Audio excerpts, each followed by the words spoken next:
things that that we can do as educators to create an engaging environment with all the technology tools that we have these days. We have a few of us in here. I just wanted to begin with. In the beginning, if you have your cell phone available, or even if you don't, and you have a picture of yourself on your computer, if you could email that to the address that you see on the screen. I'm going to be using that as an activity just a little bit later on. So it doesn't necessarily have to be of yourself if you're in an office or an area that you want to take a snapshot of.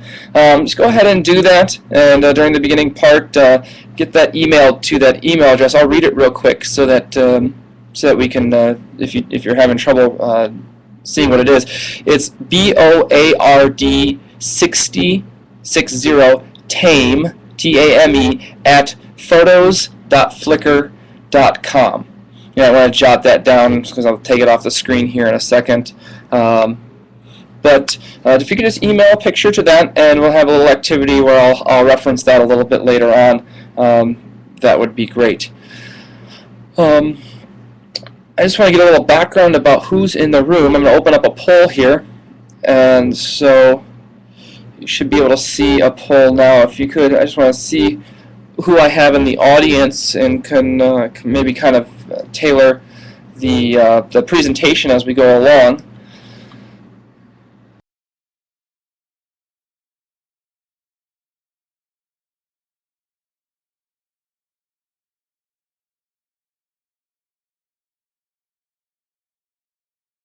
I got a couple of responses here.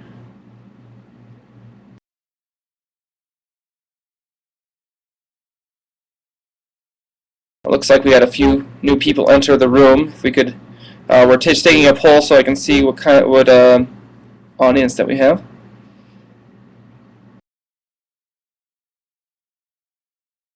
Okay, I guess that minus. I'll fill it in there. All right, so let's. For those of you who have, let me how do I publish this thing? Broadcast results. There we go. For those of you who marked other, if you could just put in the chat box what role you fill in your position. I believe when you push the bubble, it automatically just goes.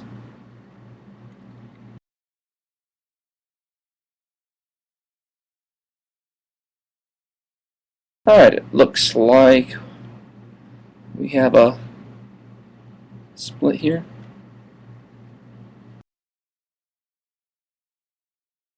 Okay. Alright, well, thank you for your input there. I'm going to close the poll, and let's get started. All right. Hopefully, for those of you that entered the room just a little bit late, if I have the email address up there, if you could email a picture that you have using your cell phone. That's how I like to do it in my class. I'll show you guys how to do that in a little bit. To that email address, that would be great. But we're going to get started here. The title of the session that I've prepared for you is Making Vocabulary Fun: Alternative Approaches to a Traditional Vocabulary Lesson. Vocabulary is so very important in all curricular areas, and we always seem to default back to the same ways of teaching vocabulary, and we're going to look at some of those and how we can spice up this lesson here. So our goals today is just to kind of review some pedagogy behind how we and why we teach vocabulary, and then the second part is going to be exploring and hopefully giving you guys some hands-on tools that you can share, that you can use in your classrooms or in whatever position you're in to help teachers enhance some of these vocabulary lessons that they do. Traditionally, and if I'm moving too fast or too slow, just give me some feedback in the chat, or if you can't see something, just let me know. But traditionally, vocabulary is taught. Kids are given a list and a paper dictionary, and they say, go ahead and define these words, and then we'll have a quiz or a test on them on Friday. Or you have a bunch of notes that you take during class, and you're asked, okay, on the test next week, make sure that you guys know the underlined words and have those memorized. I remember my middle school and high school days where you have the vocab words and define and write a sentence. The traditional types of assessment with the matching quizzes, and I think educational research shows that for long-term memory and for long-term learning, that these types of methods are going to be remember and forget methods. It's not how kids are engaged. It's not how kids truly learn some of the core concepts that we're trying to teach them. Instead, research has shown, and what we want to do is we want to create vocabulary lessons that have active involvement, where the kids are actually doing something. So we know that when we incorporate activities, that students are going to have a higher or better chance of remembering and using what we taught them. Social interactions are extremely important to the educational environment, and so why have we traditionally always excluded that from our vocabulary lessons? So social participation and classroom involvement is going to be important. Giving them some sort of meaningful activity and giving them a chance to really display and show what they've learned, give it some sort of meaning to it, and making connections, we know, is very important for brain development. So instead of that rote memorization and I've done it too, that we've always done in the past for vocabulary, we want to create activities that are going to motivate students to truly understand and use these core concepts that typically surround the vocabulary lessons that we have created.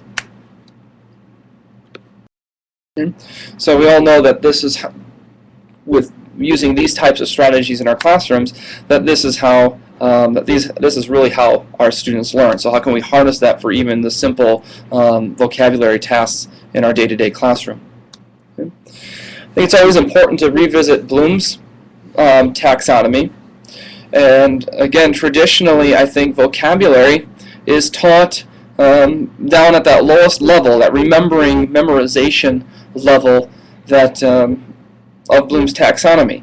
Again, we distribute the list to the students and we say, write the definition down, memorize these, we're going to have a quiz.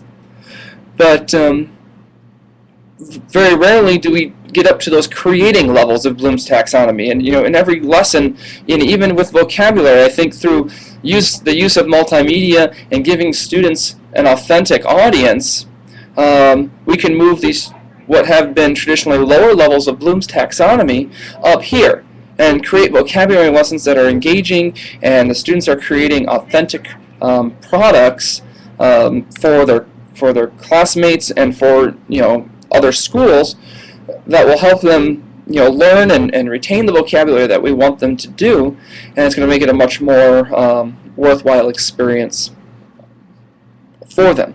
So today I hope to show you several different things that will allow hopefully that higher level of Bloom's taxonomy to occur.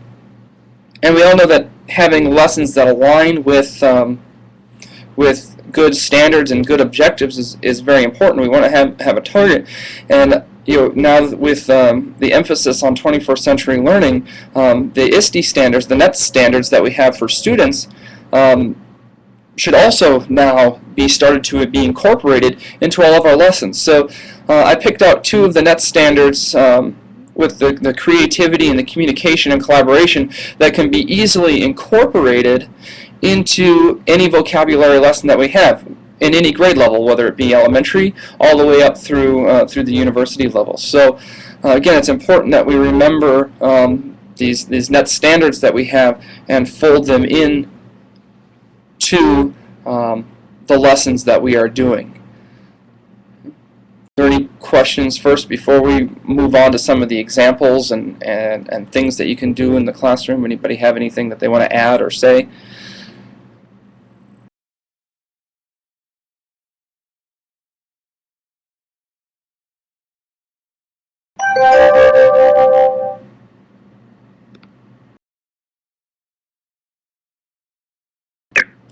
No? Okay.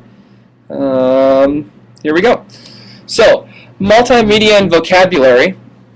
I'm going to go through several different forms of multimedia that we can use in our classroom, so that it can give some spice, it can give some life to some of these, what we've had as traditional boring lessons that the students ultimately don't like doing anyway.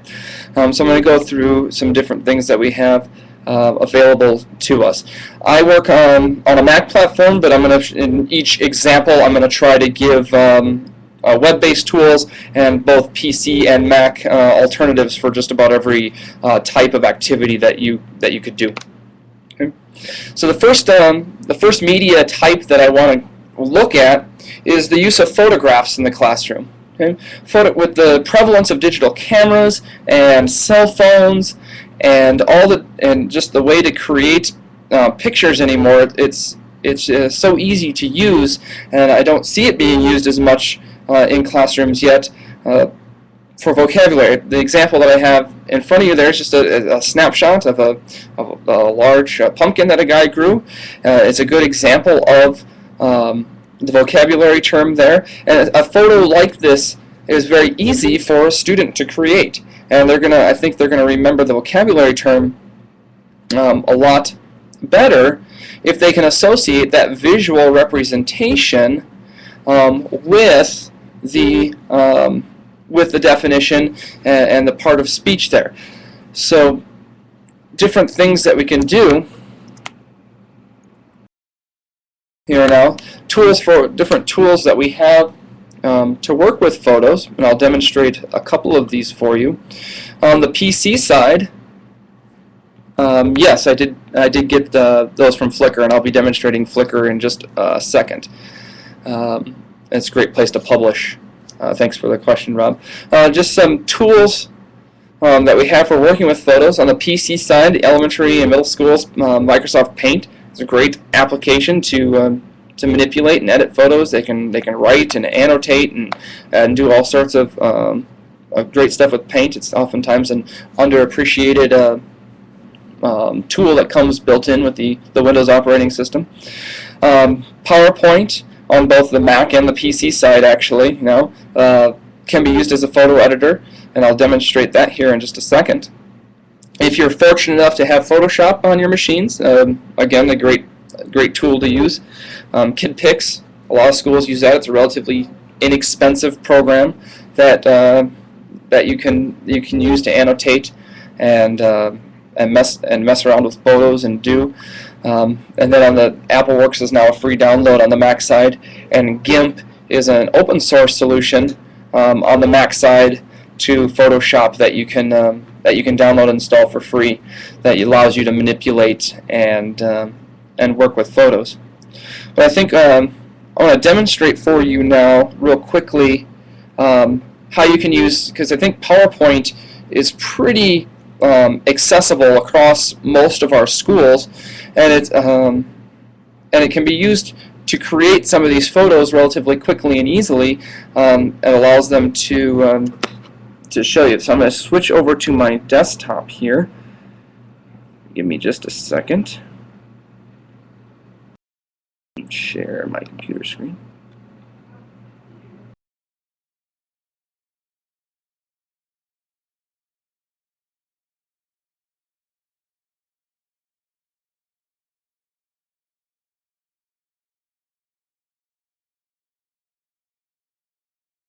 Okay, I hope that I forgot to close my other PowerPoint here. I hope that can you guys see my desktop now? Is that available for you? You should see our meeting room. Okay. Sorry about my messy desktop.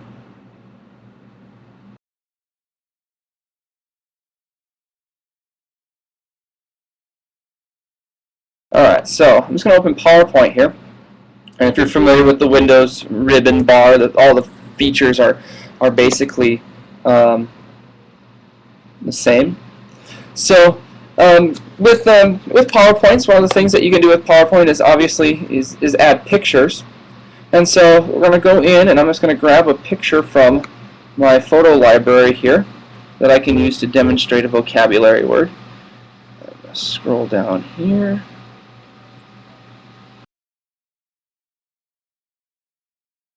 Go.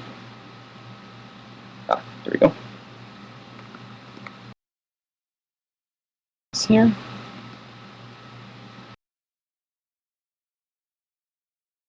Alright, so biology teacher, so I'll use a biology example. Here's my picture, and fills up my slide.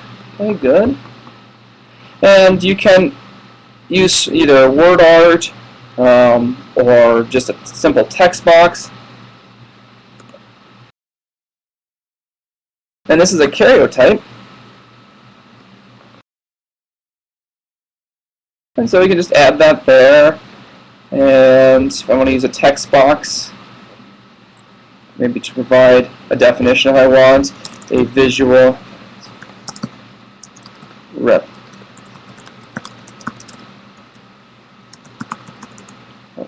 Chromosomes. Okay, so we got a karyotype is a visual representation of chromosomes. The picture that you see in front of you is an example of a karyotype. So again, now we're matching students' visualization to the words, helps them to remember. And again, this is, I think, going to be a student-created thing. And what to make this an actual photo, PowerPoint has the ability to, when you go up to File, Save As, whether you're on a Windows machine or a Mac machine, it doesn't matter. You can change your format here to JPEGs. So instead of saving as a PowerPoint presentation, what it's going to do when I hit Save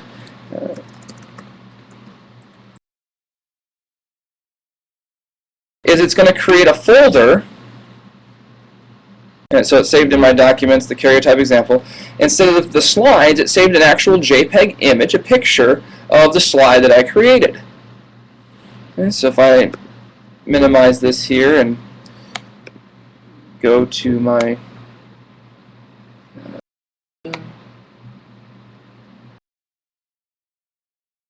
documents, I believe it's saved. Here's the karyotype example folder that I had. And here's now a JPEG that opens up in any photo editor that the student created. So you don't need the $200 version of Photoshop to be able to add text and annotate and mess around with pictures that you have. I think it's also PowerPoint, I think, is dropped grade level low enough that I've seen especially younger elementary kids starting to use PowerPoint as a tool in their classroom. So it's a simple program to use, and and now since it's a JPEG, we're going to get to in a little bit the sharing component of it and how we can make this a social activity. So just want to demonstrate quickly how PowerPoint can be used as a simple photo editor that we all, I think most of us, have. I should mention that if you don't have the Microsoft Office Suite, or if your school can't afford it, their open source solution, the Open Office solution as well, the presentation version there, will also allow you to export as JPEGs, and that's completely free, that you can install on a Windows or Mac based platform, or if you happen to be working on Linux, you can do that too.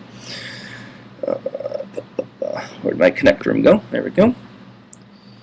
So here. Google presentation. Can you export? I am not sure. I would have to look at that. That's a good question, though. I want to say I think you can, but I'm not sure.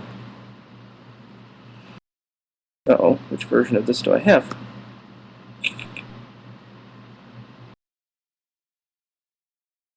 Oh, not the one I wanted.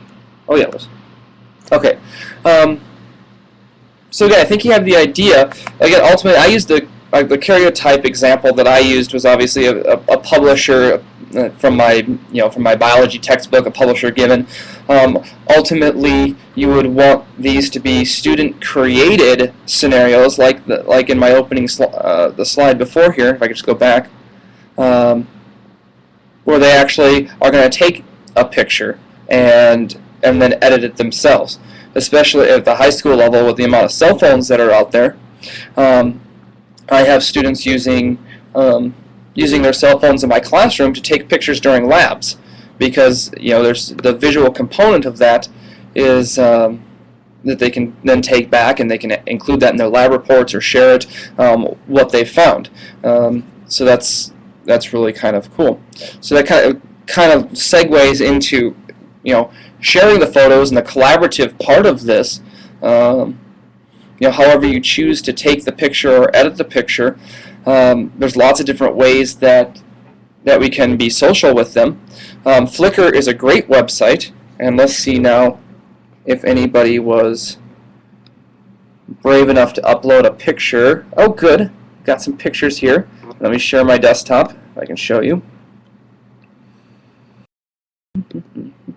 Computer screen. Go back to my computer screen here.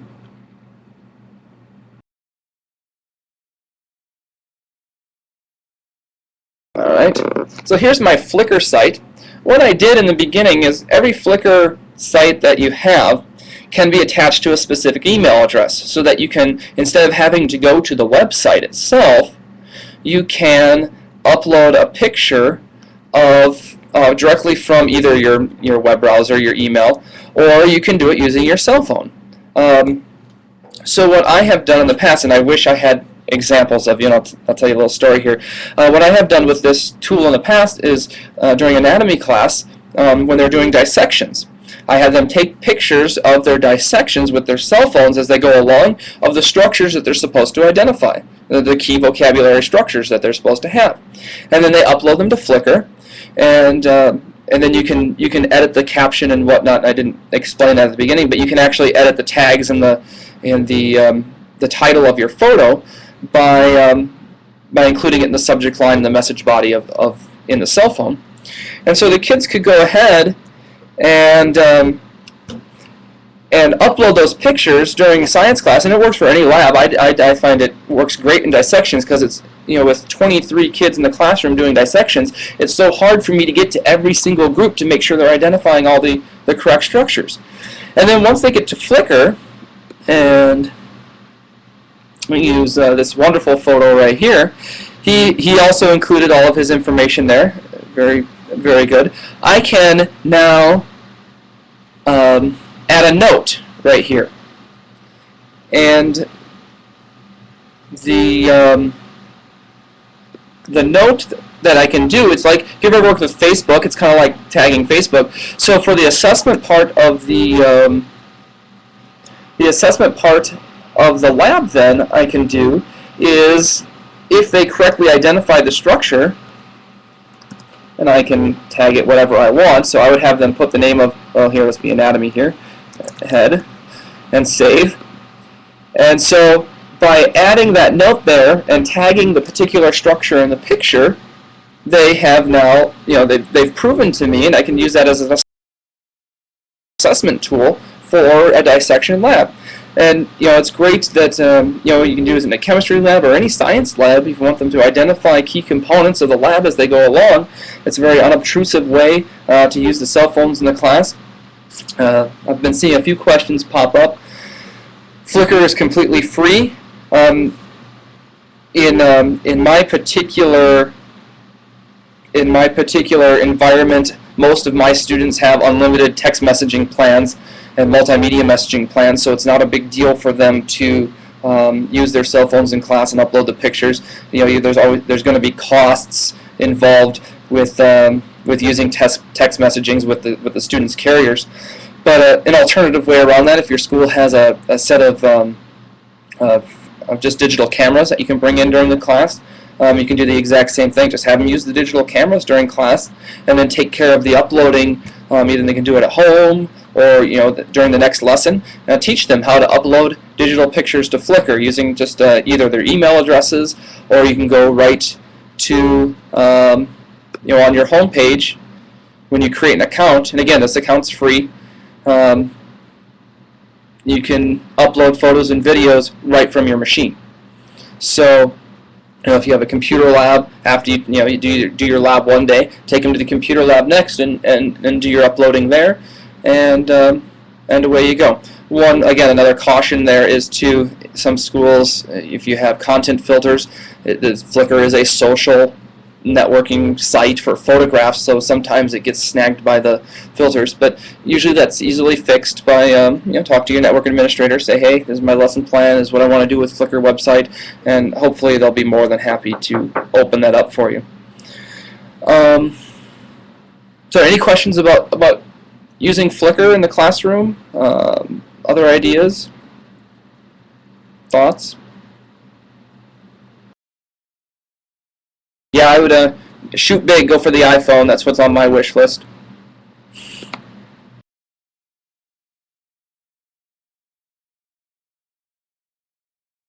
I have been brave so far, and I've used my personal Flickr account, and I separate everything out with, I subscribe personally to a pro account, so then I just can have as many sets as I want, and then I sort them that way. But a class account is a great idea, just to create a class login for everybody to use, and away you go.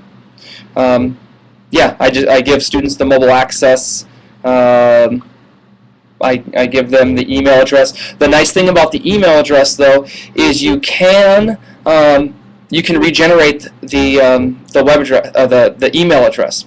So if you do one project, and then it's going to be a few months before you do it again, regenerate the email address. So if you're worried about students sending photos when they're not supposed to be, just regenerate the email address and give them a new one when the time comes. So that's kind of how I've gotten, or I've done that as well.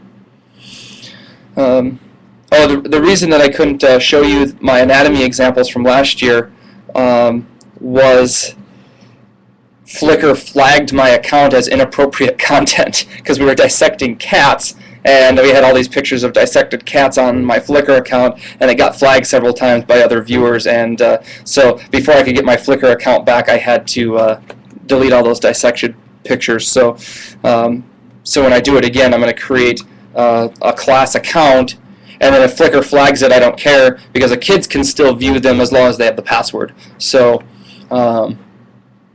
so that's what I'm gonna do. Wikispaces is a great place to show, and I'll just go back to my screen here. I was afraid I wasn't gonna have enough content. I think I'm gonna be okay. For those of you that aren't showing, let's go to, here's my wiki. My wiki again is I Teach and Learn. I created that as kind of my professional development brand here at Faith Lutherans, the I Teach and Learn, so we're all teachers and learners and professional development. Here's the wiki. If you're not familiar, LSP Wiki is a wiki service provided by the portal, so if you want to become a member of that, you can, and you can see this. If you're not a member of this yet, you can request an account, and you can see I've got all my professional development tools here, or information that I've done with my faculty, so you're more than welcome to those and look at them. But the vocabulary ideas here is where I kind of have some of the resources that I'm showing you. But the vocabulary example, if you look here, here's another example. Here's an example of a wiki that you could do. And again, you would want this to be student created. You can get your students' accounts. It's easy to create student accounts now. Wikispaces just did an update that allows teachers to automatically create student accounts even though they don't have email addresses, which is one thing that's nice about Wikispaces. No email addresses are required to have an account there, so the teacher can create the accounts for the students. But you can see here is a vocabulary list. You could post the vocabulary list and have the students go fill in the examples or the the definitions there, so it's a public spot for all the students to go to when they want to study or collaborate on looking at the different vocabulary words. And the other nice thing about wikis is wikis allow multimedia. So if they can put a picture here. Here's another vocab word and one that I did. That's my son there that I borrowed to make this this one. But to occlude is to obstruct, and we piled up his beanbag chairs to obstruct me from going into the kitchen. So and so the kids then can upload their products that they've done here. So now you're creating a social area, and every kid can be a part of that to do vocabulary. So the wikis are, again, free. You don't need to worry about costs, and it's a great place for you to moderate. And you can always, if you're not familiar with wikis, you can always see who's editing what with the history tab. That's a different session. But you can use wikis to, again, to share and show student work. And again, you can give the parents access to the wiki so they can see what their kids are doing in their class. Just a great way to communicate that way.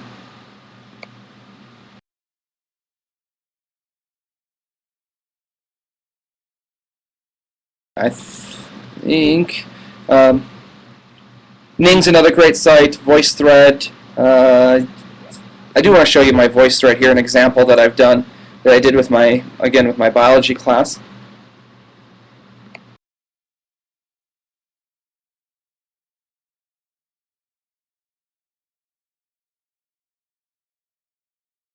Here's my VoiceThread account. Again, VoiceThread is free to educators. And actually, VoiceThread was generous enough to offer their pro account to educators. They just need to verify that you are an educator. And VoiceThread. And what VoiceThread allows you to do is it allows you to create kind of an online slideshow of different vocabulary or of different pictures. You can do anything you want, and allows the students to annotate it with lots of different types of media. So here's one that I did where a tour through the cell. We were looking at the parts of the cell, and the students then took their own photographs. A neat little trick for those of you that have digital cameras and microscopes. Digital cameras don't use traditional light optics. The focusing mechanism is different. So you can place the, if I can go back to this picture here, this is one actually my students took. You can actually place the digital camera right up to the lens on a microscope and use the autofocus on the camera and take pictures of what you're looking through the microscope. Great. I have some on my Flickr account, and you can use Flickr too and go ahead and tag the structures. A great way to assess that the kids know how to use the microscope. Is it in focus? Are they looking at the right thing? Those sort of things. But I just go through the different parts of the cell, and you can see these icons out here are different examples of my students. The nuclear membrane is a double membrane that surrounds the nucleus, and by doing so, separates the nucleus from the cytoplasm. And they can actually, I don't know if you could hear that, she actually read into and was talking about the nuclear membrane. They can also do, you can see each one of these here is a different, they can do text annotations. See if I can find an example of a video here. I think this one is. Yeah, if they have a webcam on their thing.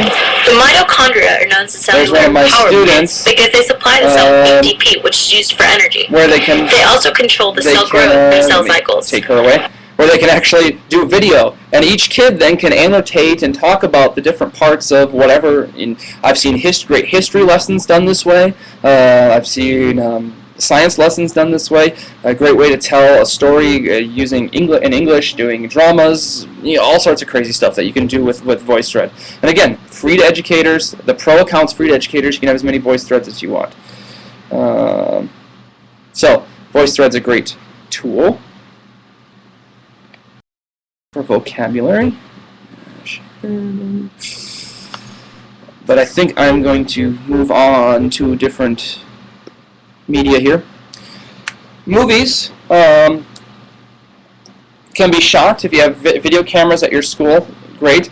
Otherwise, very powerful movies. You take these still shots that you've made, have them annotate them or not, and use some sort of photo or a movie editor to create a story with the vocabulary term. So again, now they're having, instead of just working with individual vocabulary terms, give them a string of vocabulary terms that they have to start connecting together, higher level thinking, some creativity involved.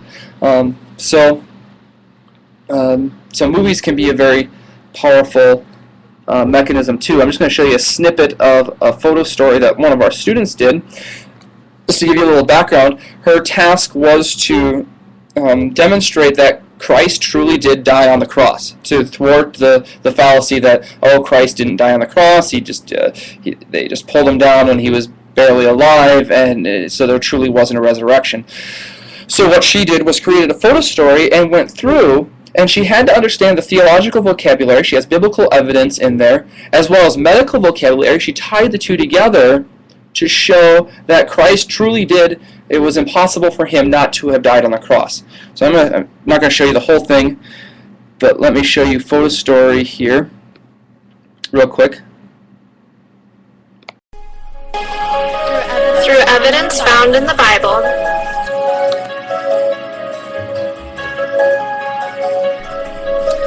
several specific examples prove that Jesus really did die on the cross, and that he did not survive the crucifixion. Prior to his arrest, Jesus was in such physical distress. He was sweating blood, which is a rare medical condition called hematidrosis. Before the nailing, Jesus was hit, slapped, and spit on. He was hit in the head. I'm going to kind of skip here.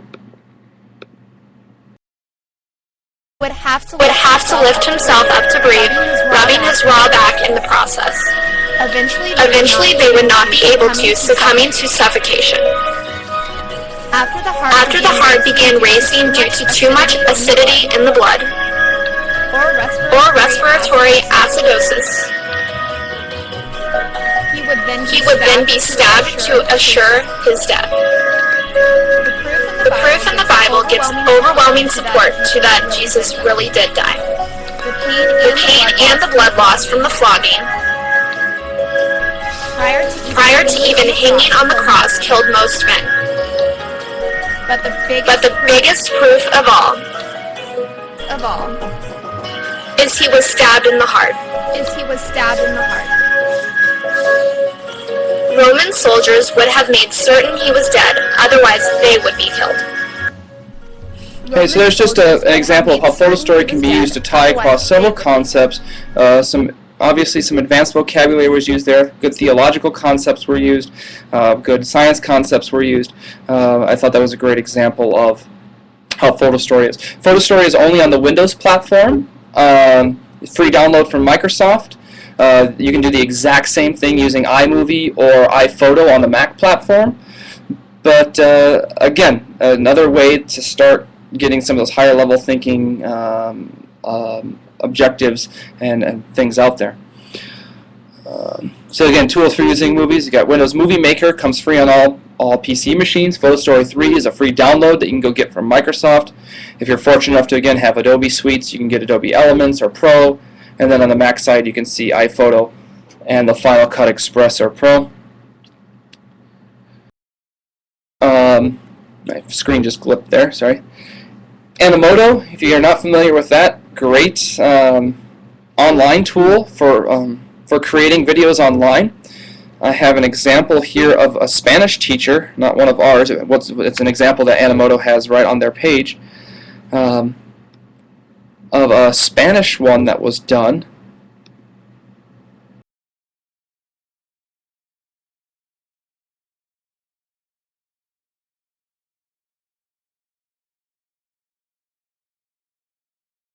And again, Animoto's free to educators, and actually Animoto does offer their premium service to educators for free. It just again requires verification. So don't be you can.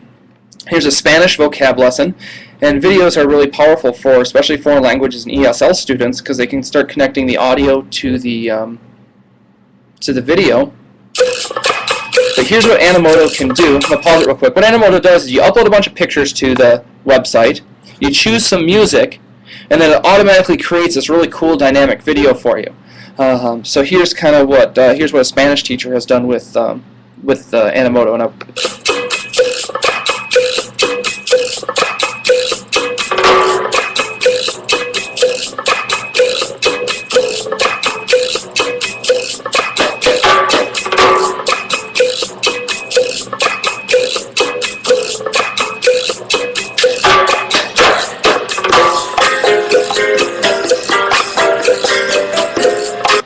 for the sake of time, I'm just going to pause there and zoom back up. I think you get the idea. Just the amount of tools that are there and available for free that teachers can use, again, to enhance these vocabulary lessons. Questions, thoughts? I'm getting close to the end of my time here.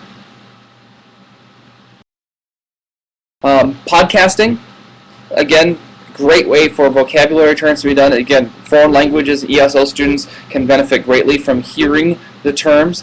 Students can record and create different podcasts. And I'm just going to real quick go to the tools. Audacity, free download for the PC. It's a multi-track sound editor. Real easy to use, where students can record and create podcasts on the Mac side. The GarageBand comes with the operating system and iTunes. Allows them to create podcasts. But an example of that would be if you have a list of words that you have, especially seemingly unrelated words, and again, force the students to create a podcast where they have to use these words together. I have abscond, craven, endemic, infer, occlude, waiver, and for the math teachers out there, I threw in greatest common factor for an additional challenge. And what I did is I created a podcast using those terms. Just back up here. So here's that example real quick.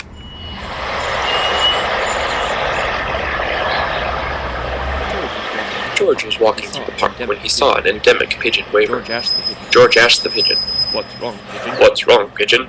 The craven pigeon replied, I thought you were my math teacher. I had to abscond during my math teacher's lesson about greatest common factors.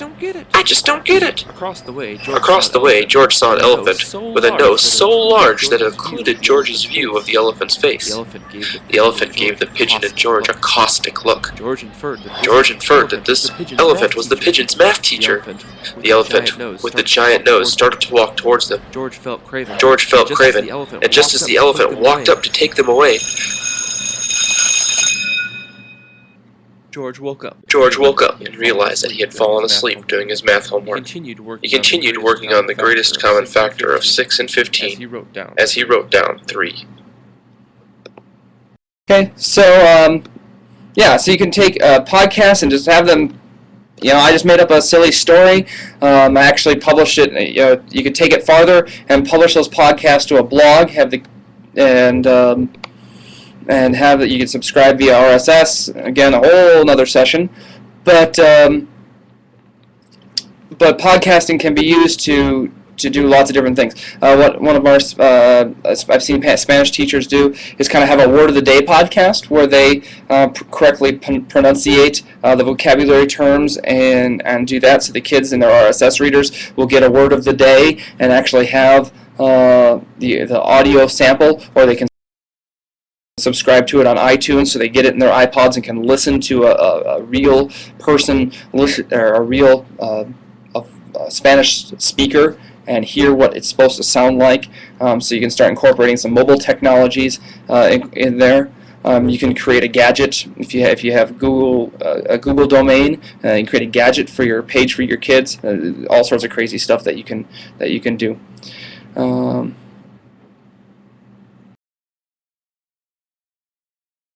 But I am running out of time here. Let me just show you. I was going to show you on the Mac OS X the dictionary real quick.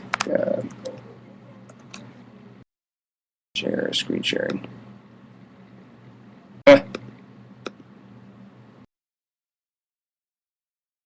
What's cool about the Mac OS X dictionary is you can type in any word.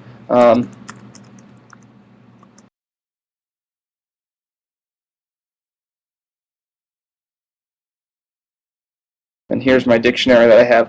And what's cool about the dictionary is not only does it give you the definition of the word and some examples, is every word in their dictionary is a hyperlink to that definition. So if a kid's looking at abscond here and they're leave hurriedly and secretly, typically to avoid detection, if they don't know what the word detection means, they can click on that and it takes you to the definition for detection.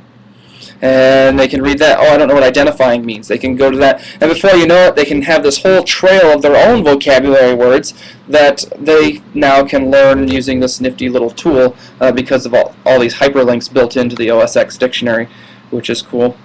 And the last thing that I wanted to show you that's really fun for elementary kids is a website called freerice.com. Free Rice is great, especially if you need a 10-minute time killer at the end of the class.